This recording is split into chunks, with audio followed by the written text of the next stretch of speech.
Hello everyone, welcome back. This episode of Bitcoin Trade, another chart analysis here. And so, couple days has gone by, and basically, um, you've seen the rise here, uh, and then you see the fallback. And now, what's happened here is I noticed that the averages has crossed over downward, but has not really plummeted. It did follow a little bit on that 10-period average, but it crossed over, and now it's bouncing on both the 10-period and the 25 or 20-period. I'm not sure. I'm just saying 25 period average, and this is kind of like a weighted average. And so when I see that, I see a lot of green here, which is a good indication. It is um, moving above both these averages, which is a good indication. So a couple buying signals that I see here. Obviously it's this whole move right here is higher than the last. I would say this would be really the last high if you just really pull back. But really, if you see the last on a smaller time frame, it's higher than this high. Well, higher than this high, higher than this high, higher than this high, and then finally peaked out. But this peaking out is higher than this. At least this top price right here is higher than that. So those are pretty good indications of buying signals. And then, of course, this is the recent low, and then it's a higher low, higher low, higher low, and finally peaked out. And if you see the overall movement, this low is higher than this low, and it's starting to move upwards here. So a couple factors that make it look really good, like it's worth taking the risk to put in some buy orders. Um, if you put some buy orders as this fell, because if you felt like you missed out on this, you didn't, and if some people were very savvy about it, they probably put some limit orders here, probably, average cost going down. I'm sure a lot of people are expecting 200 again here, and there's still a possibility it can, because it just may go down, come up, and go down again. So there may be an opportunity for people who think that it was the limit, had some limit orders here at 200. There could be a chance that it could still hit. Um, why not? But if it doesn't, I have a feeling it's very close here to crossing over. If it could push above 250, I think you'll see it really move upwards. I think that'll be a really big turning point. I think that 250 is a psychological mark. 200, 250, 300, 350, 400. I think those numbers are really psychological um, for people. It just, it just is. Instead of like 242, that's not a number that I would just think about. But 250, I would remember that. And if the price is 250 or goes above 250, that would make me more optimistic about the rise in value versus, a price hitting, 242 per se. So that 250 mark is really going to be a big deal psychologically. I think if it goes up above that and it's able to maintain above it, there's a good chance it's going to hit 300, 350, 400. If it's not able to go above 250, you're looking at 200 being the mark that I think it's going to hit. If it's not able to go above 250, it'll probably hit around 200, and then you can try again, work its way up back to 250 again, and if it makes it above 250, I mean, you get the point. People think in round, even, rememberable numbers. So when you put your limit orders, if you ever notice, if you look in your order books, that you know where are the most limit orders? They're usually around 200 to 50, you know 300, 350. They come in like these even increments, and I think it's just a couple of reasons. It's just easier to put an order for that amount. It's easier to remember. So if you're not trading all the time. You're one of those people who likes to uh, sit and wait. Um, you're, I guess, what you call a market maker instead of a market taker. Takers and makers. Anyways, my point is, if you're one of those people that just puts in a limit order and just waits for it to be hit, and then you don't worry about it afterwards, and then put in your limit sell orders. Round numbers are really easy to remember, and versus very particular numbers, um, short-term trading kind of things that someone would do. So that's what I'm trying to bring up anyway. So 250 is going to be the mark. Um, if it can go above that, good chance that it's going to break through and just push its way up. If not, still look at 200 being a target price if it goes down. Got to be careful, because if it goes further than 200, you're probably looking at something at least this price or lower. Um, but you got $50 to play with to get a good idea where the price action is going to be moving, and so that should definitely help you in your trade. And so the current price on this is Bitfin is 241. It has been rising here. If you just look at the candlesticks, and that's another thing you can look at. Candlesticks are very good indications of momentum in a trade. Example, if you see these two big red bars, that's a very good signal of a sell signal. Even though it kind of recouped a little bit, but it eventually just pushed on down. So when you see little strong bars moving up, and especially this one, this would usually, when you see very long bars, these are bars that are usually peaked out. What I look for early indications are these candlesticks. They get smaller and smaller, and this one, for example, gets really small because there's no more sellers. Sellers have exhausted themselves here, and you see how that, and this is on the 12-hour time frame, and you see how it's just really small. And that just indicated to me that the sellers have exhausted themselves, and then you see this big. Now this is all lagging, of course. You get a lot of signals that look like it. You won't know until after it happens. But the good thing about it is that it's not really too late to make your gains. There's a good chance that after you let a couple bars go by, that there's a good chance that the momentum of the trade will carry it further on. So example right here, that this is bouncing, and you see how small it is, and it's big push up here, and then it bounces a little bit more.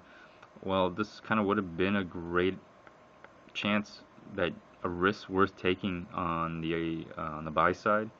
And then you saw, as you see, these bars push up higher and higher, and then finally just peaking out.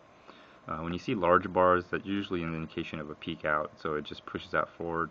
I know this was news about how Coinbase's exchange, but it turned out not to be much of any move.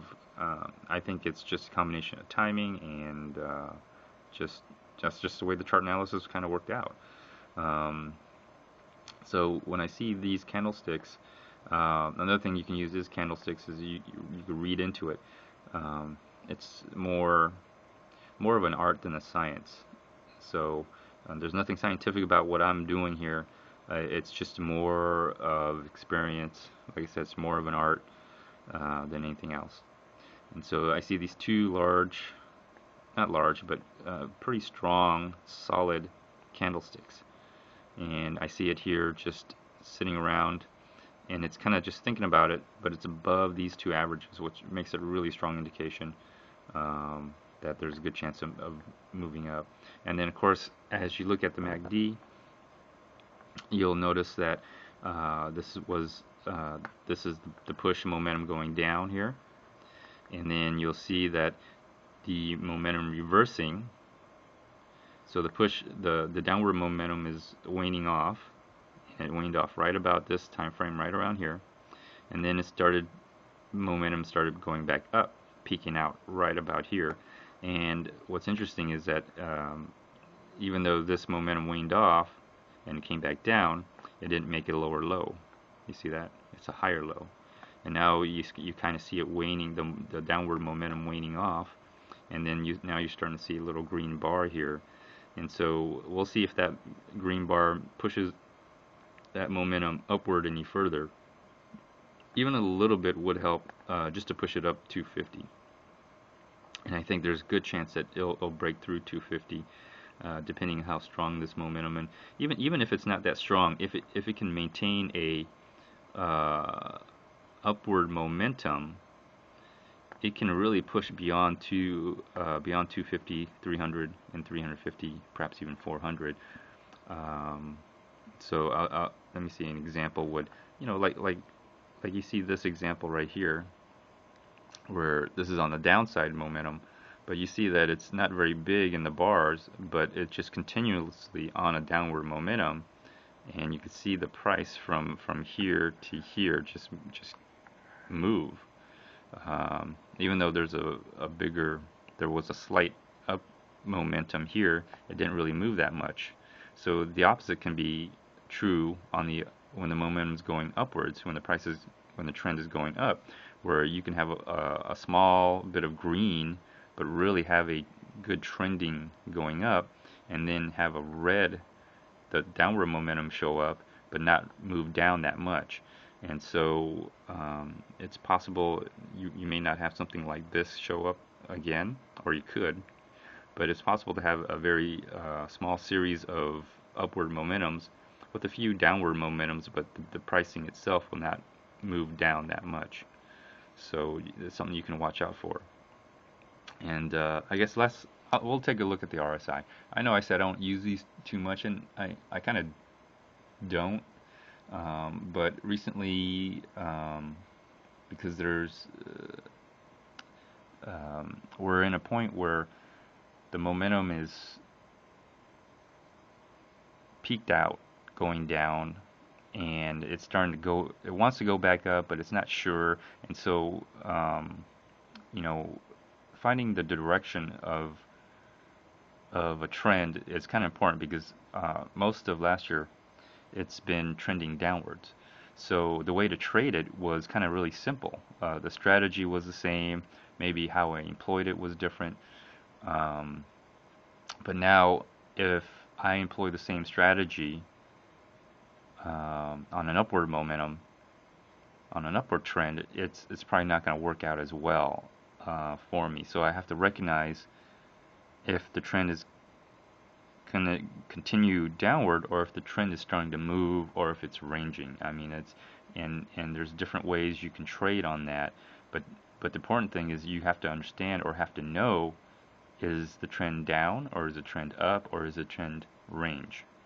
So is it ranging? Is it going up? Is it going down? And based on that, I'll know how to trade, employ my strategy on trading. And so, without knowing that, you're literally just trading blind for the most part. You have no idea how to trade, and that's the worst, because you can, still do pretty good for yourself. You may not make a monetary gain. You may not make a fiat gain, but you can make a Bitcoin gain, especially when the prices are going down. When the price is going up, you may not make a Bitcoin gain, but you can make a financial gain. Range pricing is now you have to play both sides and make a little bit of money, fiat gain and Bitcoin gain at the same time.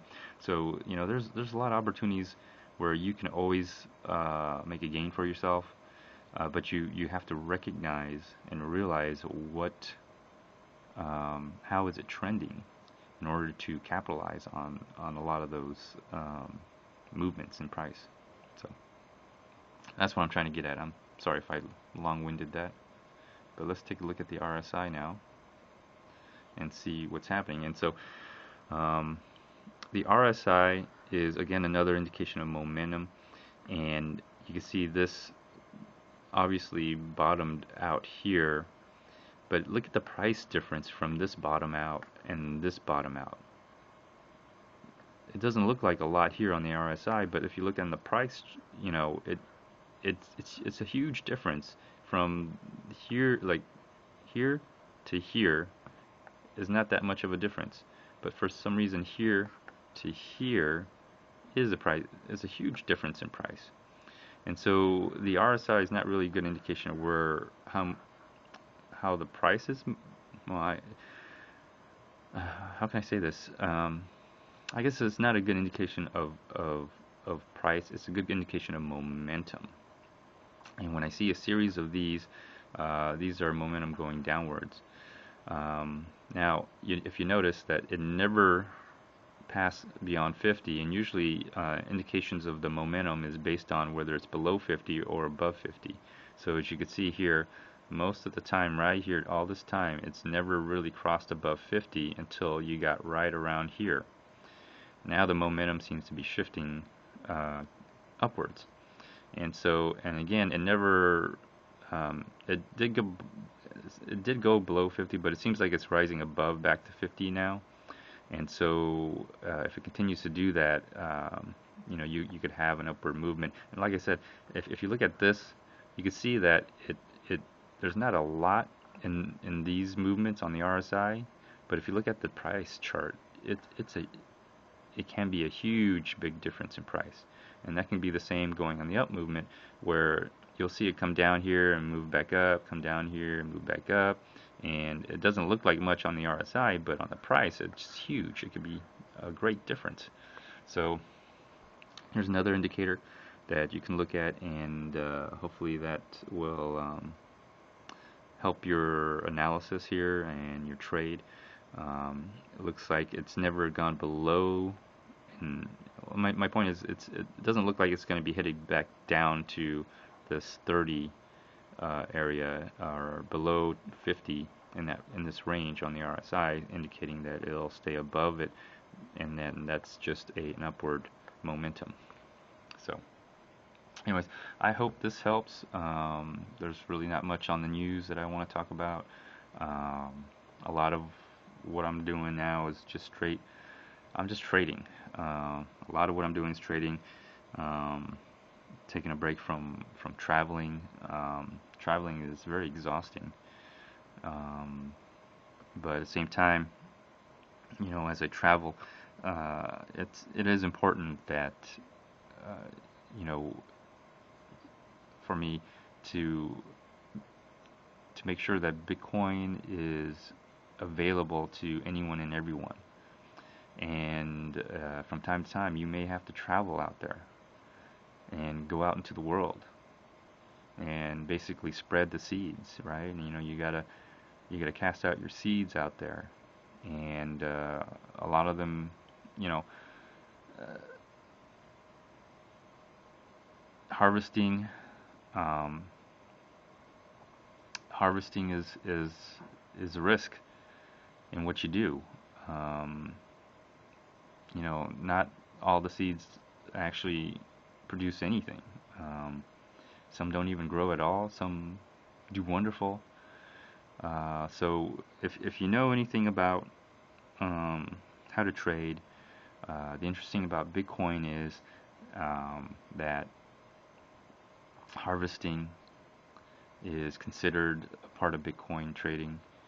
And if you're not out there